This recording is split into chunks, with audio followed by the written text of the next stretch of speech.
মুনাফিকের লক্ষণ তিনটি। স্বাভাবিক জীবনে আমরা কথায় কথায় মিথ্যা বলি, তাই বলে কি আমরা মুনাফিকগুলো বিবেচিত হব? খুব সুন্দর একটি প্রশ্ন। নবী করিম সাল্লাল্লাহু আলাইহি সাল্লাম বলেছেন, আয়াতুল মুনাফিকি সালাস, মুনাফিকের মার্কা হলো তিনটা। কয়টা মার্কা মুনাফিকের? তিনটা। এক, ইজা হাদ্দাসা কাযাব আও কাযিব, যখনই সে কথা বলবে মিথ্যা বলবে। যখনই সে কথা বলবে কি বলবে? মিথ্যা বলবে। আর যখনই ওয়াদা করবে, ওয়াইদা ওয়াদা আখলাফা, ওয়াদা করলে কি করবে? খেলাফ করবে। এই যে ইজা হাদ্দাসা কাযাব, কথা বললে মিথ্যা বলবে, আর ওয়াদা করলে ওয়াদার খেলাফ করবে। ওয়াইদা তুমিনা খান, তার কাছে কোনো আমানত রাখলে আমানতের খেয়ানত করবে।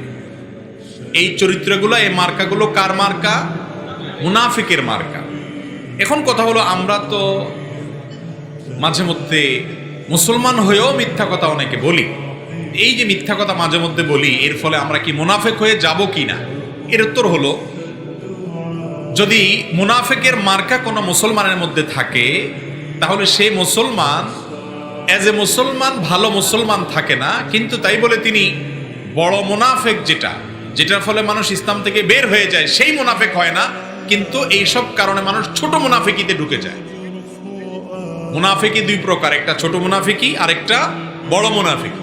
ছোট মুনাফিকি হলো মুসলমান হয়েও অমুসলমানের কাজ করা, মুসলমান হয়েও মুনাফিকের কাজ করা, অন্তরে ঈমান ঠিক আছে কিন্তু কাজে উল্টা পাল্টা আছে, এটা হলো ছোট মুনাফিক। আর ভেতরেই কুফরি আছে, ঈমান নাই, এটা হলো বড় মুনাফিক। বড় মুনাফিক বেঈমান হয়। তো আমরা যদি আল্লাহ না করুক মাঝে মধ্যে মিথ্যা কথা বলা হয়ে যায়, ওয়াদার খেলাফ হয়ে যায়, তাহলে মুনাফিকের মার্কা এসে গেল, কিন্তু এখনো পরিপূর্ণ কাফের হয়ে যাই নাই। যদি অভ্যাস ত্যাগ করি, আল্লাহর কাছে মাপ চাই, ফিরে আসি, আশা করা যায় আল্লাহ মাফ করবেন।